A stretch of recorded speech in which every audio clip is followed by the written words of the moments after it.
네, 오늘 말씀은 에스라서라는 말씀입니다. 이스라엘 백성들이 하나님 앞에 거역을 하고 북이스라엘과 남유다가 각각 이방인들에 의해서 멸망을 당하게 되죠. 그래서 북이스라엘은 아수르라는 나라에 의해서 멸망을 당하게 됐고요. 그리고 남유다는 바벨론이라는 나라에 의해서 멸망을 당하게 됩니다. 그리고 이제 북이스라엘은 사실 역사 속에서 사라졌고요. 남유다 같은 경우에는 하나님께서 다시 기회를 주셨죠. 그래서 70년 만에 다시 예루살렘으로 돌아와서 그 나라를 재건하게 됩니다. 특별히 이렇게 그 바벨론으로 사로잡혀 갔다가 이제 다시 예루살렘으로 돌아올 때 한 번에 다 같이 온 건 아니고요. 총 3번에 걸쳐서 돌아오게 됩니다. 그 중에서 특별히 1차로 돌아왔던 사람들의 이야기가 이제 에스라서 1장부터 6장까지 나와 있는 거죠. 그래서 원래는 이 남유다가 바벨론에 의해서 멸망을 당했는데 이 바벨론도 역시 페르시아라는 제국에 의해서 멸망을 당하게 됩니다. 그래서 지금 이 에스라서의 배경이 되는 그 시대는 페르시아라는 제국이 이제 그 당시에 그 땅을 다스리고 있었던 그런 시대라고 할 수가 있습니다. 페르시아의 이 고레스라는 왕, 이제 초대 왕이었던 고레스라는 사람이 이제 그 세계 역사에 보면 키루스라고 나오거든요. 키루스 2세라고 나오는 사람인데 그 사람이 왕이 된 다음에 바벨론으로 사로잡혀왔던 모든 이 포로들에게 자 너희는 다 고향으로 돌아가라 이런 이제 칙령을 내리게 됩니다. 그래서 그 중에 한 민족이었던 이스라엘 백성들도 자 너희들도 다 너희 고향으로 돌아가고 너희가 믿고 섬기고 있던 하나님의 성전을 짓고 그렇게 다 해라. 그래서 민족 해방령을 다 내립니다. 그래서 이스라엘 백성들도 예루살렘으로 돌아오게 되죠. 그래서 특별히 이제 1차로 돌아왔던 사람들, 1차로 이제 돌아왔던 사람들에게 있었던 가장 큰 사명은 뭐였냐면, 자, 지금 70년 만에 이제 고향으로 돌아왔잖아요. 근데 그 70년 전의 상황을 보면은, 이제 이스라엘 백성들이 다 멸망을 하게 되고, 이제 성전도 다 불에 타고, 그러니까 막 엉망진창이 되고 완전히 폐허가 됐습니다. 그래서 이렇게 포로로 잡혀온 사람들이 제일 먼저 하려고 했던 게 뭐냐면, 하나님께 예배를 드리는 하나님의 성전을 재건하는 일. 그러니까 이거를 사실은 가장 먼저 하려고 했습니다. 그래서 도착하자마자 먼저 짐을 좀 풀고 자기들이 좀 이렇게 뭔가 좀 안정이 된 다음에 바로 우리가 성전을 좀 짓자. 그래서 성전 짓기를 시작하게 됩니다. 또 근데 문제가 생겼습니다. 이렇게 성전을 딱 짓고 시작을 하려고 하는데 그 주변에 있는 70년 동안 이제 그 나라가 비어 있었으니까 그 땅이 가만히 있지 않겠죠. 주변에 있는 사람들이나 뭐 멀리서 온 사람들이나 이런 사람들 중에 이스라엘 백성들이 아닌데 그 땅 주변에 살고 있었던 사람들이 있었습니다. 그 사람들이 갑자기 70년 만에 자기들이 옛날에 살았다고 하면서 어떤 민족이 와가지고 자기들의 막 성읍을 지으려고 하고 자기들의 성전을 막 지으려고 하니까 이 사람들 이제 마음이 막 불안한 거죠. 어디서 굴러와가지고 지금 우리를 이렇게 막 위험하게 만드니까 이제 계속 이제 부담이 되는 겁니다. 그래서 이 사람들이 처음에는 굉장히 이제 좀 신사적으로 이야기를 해요. 신사적으로 그들에게 접근을 합니다. 그 내용이 이제 에스라서 4장 1절 2절 말씀인데 에스라서 4장 1절 2절의 말씀을 보시면 사로잡혔던 자들의 자손이 여기 사로잡혔던 자들의 자손이라는 것은 포로로 잡혀갔다가 돌아온 사람들을 이야기하는 거예요. 포로로 사로잡혀갔던 자들의 자손 그 사람들이 이스라엘의 하나님 여호와의 성전을 건축한다 함을 유다와 베냐민의 대적이 듣고 스룹바벨과 족장들에게 나와 이르되 우리도 너희와 함께 건축하게 하라. 우리도 너희같이 너희 하나님을 찾노라. 아스루 왕 에살핫돈이 우리를 이리로 오게 한 날부터 우리가 하나님께 제사를 드리노라 하니. 지금 이 사람들은 아스루 왕 에살핫돈 시대에 어디 멀리서 살고 있었던 사람들도 있었고 막 여러 가지 많은 이제 막 섞여 있었던 그런 사람들이었습니다. 그 사람들이 이쪽으로 이주해 오면서 야 우리도 이 땅에서 너희들이 섬기고 있었던 하나님을 섬기는 자들이다. 자 그러니까 우리랑 같이 이렇게 조약을 맺고 동맹을 해가지고 우리도 같이 너희가 믿는 하나님을 섬기게 해달라. 성전을 우리가 같이 짓자. 우리가 도와주겠다. 이렇게 이제 이야기를 한 거죠. 근데 이스라엘 백성들에게 이 일은 이제 용납이 안 되는 거예요. 왜냐하면 이스라엘 백성들은 기본적으로 이방인들을 배척하거든요. 왜냐하면 이방인들은 어찌됐든 자기들이랑 다른 존재들이라고 생각을 했기 때문에 또 거룩하신 하나님을 섬길 수 없는 존재들이라고 생각을 했기 때문에 이 사람들을 바로 배척을 합니다. 자, 그러니까 처음에 이렇게 호의를 가지고 왔던 이 사람들이 이제 거부를 당하고 배척을 당하니까 이 사람들이 화가 난 거예요. 그래서 어떻게 했을까요? 화가 나가지고 고발을 해버렸습니다. 그러니까 자기들 힘만으로는 이거 어떻게 안 되니까 이제 왕에게 조서를 올려가지고 고발을 했습니다. 그래서 왕한테 이렇게 편지를 쓰기를, 왕이시여, 지금 이 이상한 백성이 다시 이 땅으로 돌아와가지고 자기들의 성전을 짓고 성읍을 지으려고 합니다. 근데 역사를 한번 잘 살펴보시면 이 땅에 있는 사람들이 항상 반역하고 패역하고 항상 왕들을 힘들게 했습니다. 다시 한번 잘 보시고 이 백성들에게 어떻게 해야 될지를 결정해서 우리에게 알려주십시오. 우리가 왕이 시키는 대로 하겠습니다. 이렇게 된 거예요. 그래서 그 당시에 이제 페르시아의 왕은, 이제 고레스 왕은 이미 이제 물러났고요. 이미 이제 고레스 왕은 세상을 떠났고 그 다음 왕들이 통치하고 있었습니다. 근데 이 사람은 또 이제 잘 모르잖아요. 이 상황을 잘 모르고 또 고레스 왕이 그 사람들을 보냈다는 걸 잘 모르니까 그 사람들의 이야기만 듣고 역사책을 이렇게 살펴보니까 옛날에 진짜 이 이스라엘 땅에 굉장히 강력했던 왕조가 있었던 거죠. 그게 누굴까요? 예. 누굴까요? 이스라엘 땅에서 굉장히 강력했던 왕조. 누굽니까? 이스라엘의 완전 그 전성기. 다윗과 솔로몬 때죠. 그러니까 역사를 보니까 그런 기록이 있는 거예요. 페르시아 사람들 이렇게 보니까 옛날에 여기 예루살렘 땅에, 이스라엘 땅에 굉장히 강력했던 왕조가 있더라. 그래서 주변에 있는 나라들이 그 왕에게 막 조공을 바치고 거기를 섬기고 막 이랬던 일이 있더라. 그걸 딱 보니까 이 페르시아 왕이 이거 가만히 놔두면 안 되겠구나. 가만히 놔두면 분명히 우리에게 위협이 되겠구나. 이렇게 생각을 해서 이제 조서를 내렸습니다. 그 조서가 뭐냐면은 너희는 절대 그들이 성전을 건축하지 못하게 해라. 그들이 하고 있는 그 모든 공사를 다 하지 못하도록 막아야 된다. 이렇게 조서를 딱 내린 거예요. 그러니까 이제 고발했던 사람들이 신이 나가지고 와서 이제 방해를 하기 막 시작합니다. 왜? 페르시아 왕이 시켰으니까. 와가지고 막 방해를 하면서 야, 너희는 성전을 지으면 안 돼. 너희는 성읍을 지으면 안 돼. 막 이러면서 계속 방해를 하는 거죠. 자, 우리가 이스라엘 백성들이라고 한번 생각을 해봅시다. 자, 하나님의 명령에 따라서 예루살렘으로 돌아왔어요. 그리고 하나님께서 시키셨기 때문에, 하나님의 때가 됐기 때문에 돌아오게 된 거죠. 자기들의 힘으로는 할 수 없는데. 왔어요. 하나님께서 시키셨다고, 하나님께서 말씀하셨다고 믿고 왔는데, 그래서 하나님께서 기뻐하시는 뜻에 따라 성전을 다시 짓겠다고 했는데 방해가 있습니다. 그럼 어떻게 할까요? 자, 우리도 마찬가지죠. 우리가 어떤 믿음을 가지고 하나님께서 이렇게 나에게 원하시는구나, 내가 이렇게 하기를 하나님께서 원하고 계시는구나 라고 해서 믿음을 가지고 뭔가 딱 시작했어요. 근데 하나님이 하라고 하셨으면 잘 돼야지. 방해가 없어야지. 근데 방해에 딱 부딪힌 거예요. 근데 그 방해가 그냥 보통 방해가 아니에요. 페르시아 제국의 왕이 조서를 내려가지고 하지 말라고 그러는 거예요. 그럼 이스라엘 백성들이 어떤 생각이 들겠습니까? 뭐지 이거? 분명히 하나님께서 시키신 일인데 우리가 착각했나? 근데 뭔가 하나님이 아직 우리의 때가 아니라고 생각하시나? 아직 이 일을 할 때가 아닌가? 그러니까 오만 가지 막 생각이 다 들겠죠. 오만 가지 생각이 다 들 거예요. 고민도 하고 생각도 하고 도대체 지금은 이제 우리가 어떻게 해야 되지? 막 이런 완전히 완전 멘탈이 붕괴가 된 거예요. 그래서 결국에는 이스라엘 백성들이 약 한 15년 정도 이 성전 공사를 중단하게 됩니다.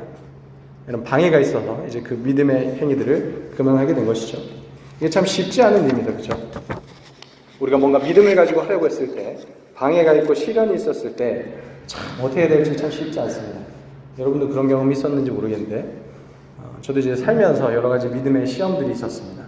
근데 그 중에 하나가 고등학교 때 있었던 일인데 고등학교 때 교회를 다니면은 가장 큰 걸림돌이 자율학습이에요. 그죠? 그리고 방학 때 하는 자율학습, 보충 수업 이런 거 분명히 자율학습인데 자율이 아니야. 안 나가면 안 돼. 그런 이상한 게 이제 우리 때는 있었습니다. 요즘 어떤지 모르겠네요. 요즘도 자율학습 있습니까? 없나요? 있나요? 네. 저는 타율학습이라고 생각하는데, 근데 그때 제가 한참 모태신앙으로 교회를 다니다가 고등학교 1학년 말에 하나님의 은혜를 깨달아요. 그래서 그때부터 막 열심히 신앙생활을 했습니다. 고3이 됐어요. 고3이 되면 누구나 이제 압박을 받잖아요. 누구나 압박을 받고, 누구나 이제 교회를 안 가고 그러니까 학교를 안 가고 교회를 가면 좀 이상하게 생각하고, 그러니까 이제 그런 분위기가 있잖아요. 제가 이제 고3이 되면서 결심했던 게 있습니다. 그게 뭐냐면, 여름에 반드시 나는 여름 수련회를 가리라. 누가 뭐라 해도 나는 여름 수련회 간다. 나는 은혜 받으러 간다. 이제 생각을 하고 쭉 이렇게 지냈습니다. 그래서 이제 고3 때 제가 그 학급에서 이제 반장을 했거든요. 단장을 해가지고 이렇게 이제 지내고 있었어요. 그래서 여름이 됐어요. 사실 D-Day를 다 기다리고 있었어요. 다 기다리고 있었는데 이제 선생님이 우리 반 담임 선생님이 먼저 선포를 딱 해버렸어요. 그게 뭐냐면 자 이번 여름에 뭐 교회 수련회 이런 거 절대 안 된다. 보통 그러죠. 고3은 절대 아무튼 막 자율이 아니야. 그래가지고 절대 너희는 안 된다 이러고 이제 선포를 먼저 딱 해버렸어요. 그래서 이제 처음 한번 이제 믿음의 시련이 딱 왔습니다. 올 것이 왔구나. 그러나 내가 믿음을 가지고 이겨내리라 이제 생각하고 딱 마음을 먹고 있었는데 자, 두 번째 믿음의 시련이 왔어요. 그게 뭐냐면 우리 반에 굉장히 이제 재밌는 친구가 하나 있었어요. 굉장히 재밌고 웃기고 키 크고 그런 친구가 하나 있었는데 욕 잘하고 이 친구가 나중에 보니까 교회를 다녔어. 나중에 보니까 교회를 다닌 거예요. 깜짝 놀랐죠. 근데 이 친구가 선생님이 그렇게 선포하는 이야기를 듣고 자기도 이제 교회 수련회가 가고 싶었는데 겁이 난 거예요. 겁이 나가지고 최악의 선택을 했어. 뭘까요?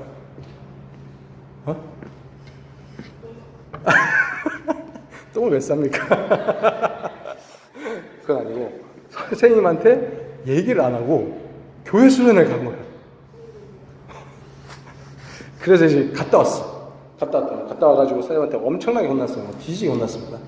우리 때까지만 해도 우리 체벌이 있었어요. 지금 이제 체벌이 없죠. 체벌을 하고 막 동영상 찍어가지고 막 올리고 이러는데 우리 때까지만 해도 이제 체벌이 있었습니다. 그래서 뭐 잘못하면 맞고 뭐 잘못 안 했는데도 맞고 막 그래요.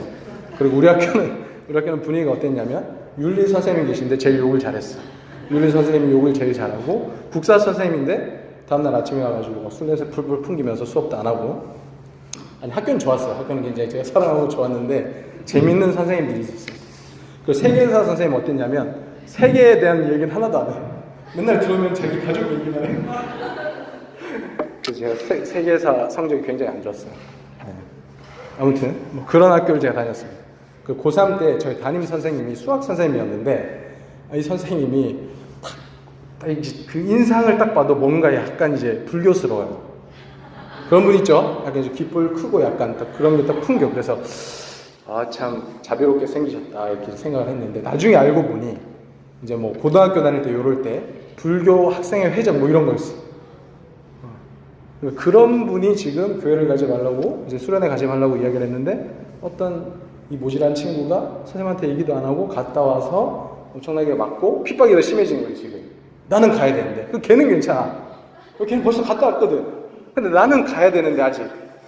그래서 막 이제 계속 이제 마음이 힘든 거죠. 그래서 언제 어떻게 이야기를 해야 되나 아직 막 고민하고 막 기도를 하다가 이제 더 이상 미룰 수 없는 때가 와가지고 이제 선생님을 찾아갔습니다. 선생님 딱 찾아가가지고 이야기를 했죠.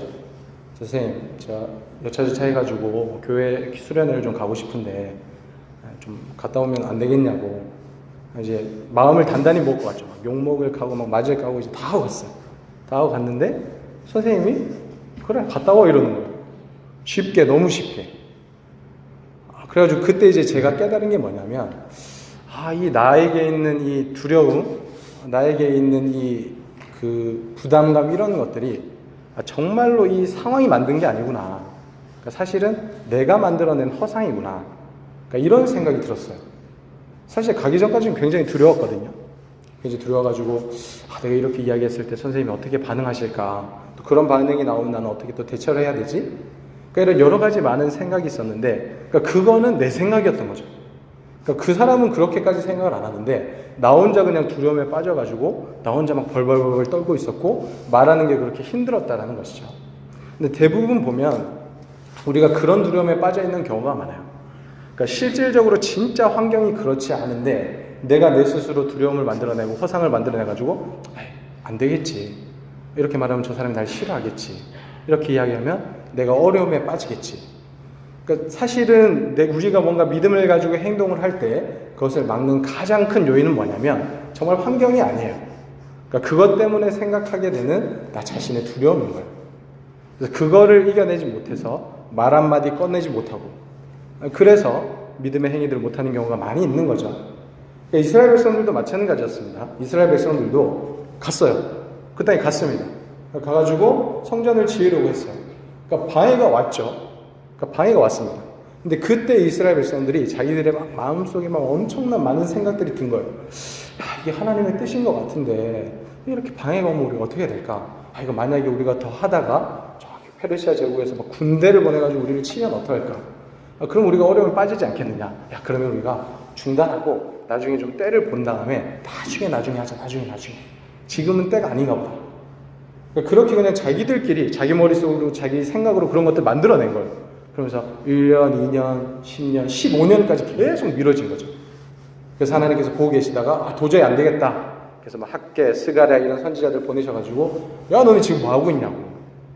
이미 하나님의 때가 되었고 하나님께서 지금 이 일을 원하고 계시는데 너는 왜 이것들을 시작하지 않고 계속해서 머뭇머뭇하고 있냐. 빨리빨리 시작해라. 그렇게 된 거예요. 그래서 그때 이스라엘 백성들이 정신을 차리고 그렇지 우리가 다시 제대로 하자. 자, 하나님의 명령이니까 하자. 그랬어요. 그래서 다시 15년 만에 성전 재건을 다시 시작하게 됩니다. 근데 이번에 방해가 있었을까요? 없었을까요? 또 있었어요. 또 있었는데 이번에는 이스라엘 백성들이 방해가 있어도 이게 하나님의 뜻이니까 우리가 용기를 가지고 힘을 가지고 한번 해보자. 그냥 무시하고 진행을 했습니다. 그렇게 되니까 어떤 일이 벌어졌는지 알아요? 한 번 더 이제 그 주변에 있는 민족들이 막 조서를 올렸어요. 조서를 올려가지고 지금 얘네들이 말도 안 듣고 계속 이거 진행하고 있다. 이거 어떻게 되겠느냐고 막 조서를 올렸어요. 그러니까 다리오 그 당시 이제 페르시아 왕이 다리오라는 사람이었는데 이 사람이 이제 그 편지를 받고 자기들의 이 페르시아 제국의 역사를 이렇게 쭉 한번 본 거예요. 이렇게 쭉 살펴보다가 편지를 하나 발견했습니다. 근데 그걸 보니까 이 페르시아 제국의 초대 왕이었던 고레스라는 왕이 쓴 편지예요. 거기 내용을 보니까 자 여기 너희 이스라엘 백성들은 너희 고향 땅으로 돌아가라. 그리고 그곳에서 너희 하나님의 성전을 지어라. 이렇게 명령을 내린 조서가 있는 거예요. 그래서 그것을 발견하고 다리오 왕이 너네 그 사람들 건드리지 마. 왜냐하면 우리 선조였던 고레스 왕이 그걸 명령한 거니까 너네 함부로 그들을 건드리지 말고 건드리지 않을 뿐만 아니라 자 너희들에게 있는 것, 뭐 돈이나 물건이나 이런 것들 혹시 그들이 필요하다 그러면 그것까지 다 도와줘라. 도와주고 지원해주고 그래서 그들이 그 성전 공사를 잘 마칠 수 있도록 도와줘야 된다. 이렇게 된 거예요. 놀라운 일이죠. 그러니까 믿음을 가지고 이렇게 시작했을 때 방해가 있었어요. 근데 그 방해를 받았을 때 거기서 머물지 않고 믿음을 가지고 끝까지 또 용기를 내서 진행을 하다 보니까 하나님께서 이렇게 도와주시면서 이렇게 역사를 해주시는 거죠. 근데 우리가 여기서 넘어가기 너무 어렵다는 거예요. 그러니까 하나님이 분명히 도와주시는데 하나님께서 분명히 함께 하시는데 그러면 우리의 환경은 얼마든지 바뀔 수가 있습니다. 그렇잖아요. 우리의 환경은 얼마든지 하나님께서 만들어 주실 수가 있어요. 근데 만약에 우리가 용기를 내서 이 선을 많이 넘지 않는다. 내가 스스로 여기까지는 안 되겠지. 그럼 못하겠다. 그리고 자꾸 내가 접으면 하나님의 역사가 나타나지 않는 거예요. 그죠? 그러니까 짓지 말라고 했을 때 성전을 지어야지 이런 일들이 일어나죠. 베드로가 예수님을 보고 예수님 저를 물 위로 걸어올 수 있도록 이야기해 주십시오. 제가 걸어가겠습니다. 그래 네가 물 위로 건너와라. 이렇게 했을 때 베드로처럼 물 위로 가야지 물이 걷는 경험을 할 수가 있는 거예요. 근데 우리는 대부분 믿음을 가지고 있지만 거기서 멈춰버립니다. 그러니까 스스로 두려움에 빠져가지고 스스로 한계를 짓고 고정관념에 빠져가지고 여기까지 이상은 안 되겠다. 힘들겠다. 자 그렇게 되면 하나님의 놀라운 역사, 하나님의 기적의 역사는 우리가 절대로 경험할 수가 없습니다. 그래서 우리가 믿음을 가지고 살아갈 때 정말 필요한 것이 있어요. 그게 뭐냐면 용기입니다. 용기. 근데 그 용기가 다른 사람들 대적하고 다른 사람들을 이기고 이런 용기들이 있지만 제일 먼저 우리에게 필요한 용기는 뭐냐면 나의 두려움을 깨는 용기예요. 나의 고정관념을 깨는 용기입니다. 이건 안 되겠지. 이거는 불가능하겠지. 내가 하나님을 믿어도 이거는 안 돼. 어떻게 하나님께서 이렇게 해주실 수가 있겠어? 그러니까 이 생각을 깨는 용기가 우리에게 반드시 필요합니다. 우리가 기독교에서 얘기하는 신앙, 믿음이라는 건 뭐냐면요. 이 가능한 것을 가능하게 해주는 그런 믿음이 아니에요. 그러니까 당연히 할 수 있는 것을 도와주는 그런 믿음이 아니에요. 우리 기독교는. 우리 기독교의 믿음은 뭐냐면 불가능한 것을 가능케 하는 믿음입니다. 자, 옛날 이스라엘 백성들이 애굽 땅에서 나왔어요. 그죠? 이집트 땅에서 나왔습니다. 근데 광야에 물이 있습니까? 음식이 있습니까? 아무것도 없어요. 근데 하나님께서 그냥 가라. 너희가 가라. 내가 도와주겠다. 이렇게 이야기를 하셨고 이스라엘 백성들은 그 명령에 순종해서 나왔습니다. 어딜 봐도 물이 없어요. 어딜 봐도 양식이 없어요. 그러니까 하나님께서 하늘에서 만나를 내려주시고 또 막 바위에서 막 물이 터지게 해주시는 거죠. 이게 가능한 일입니까, 여러분? 불가능한 일이죠, 그죠? 어디 광야에서 물을 어디서 얻을 수가 있어요? 양식이 어디 있습니까? 근데 그런 불가능한 상황에서 그것들을 가능하게 만들어 주시는 분이 하나님이라는 거죠. 우리의 기독교 신앙은 그런 하나님을 믿는 겁니다. 예수님의 부활과 마찬가지예요. 죽은 사람이 살아날 수 있습니까? 죽었던 사람이 다시 생명을 얻을 수가 있어요? 불가능해요, 그죠? 그러니까 이거는 불가능한 일입니다. 근데 기독교에서는 그게 가능하다니까요. 기독교에서는 죽으셨던 예수님이 다시 살아나시는 거예요. 그리고 그 부활하신 예수님을 믿는 게 우리 기독교의 믿음입니다. 그러니까 우리 기독교의 믿음은 근본적으로 불가능한 것을 가능하게 만드시는 하나님을 믿는 믿음이에요. 그래서 우리는 우리의 생각을 다 깨야 돼요. 불가능하다는 생각을 다 깨야 됩니다. 그건 기독교의 믿음이 아니에요. 우리가 믿는 이 믿음, 기독교의 믿음은 불가능한 것을 가능하게 만드시는 하나님. 그래서 우리가 아무리 두렵고 떨린다고 해도 그것을 용기를 가지고 이겨냈을 때, 우리의 두려움을 극복했을 때 하나님께서는 그것들을 가능하게 만들어 주십니다. 그래서 2019년 한 해를 시작하고 살아가는 우리에게 이런 하나님의 은혜가 함께하길 소망합니다. 우리가 우리의 두려움에 갇혀서 믿음의 어떤 진보를 못 이루고 그 상태에 머물러 있는 것이 아니라 우리를 도우시고 우리와 함께 하시고 불가능한 것을 가능케 하시는 하나님의 놀라운 역사를 경험하면서 용기를 가지고 주님과 동행할 수 있는 모든 주님의 백성들 될 수 있기를 간절히 소망합니다. 기도하겠습니다.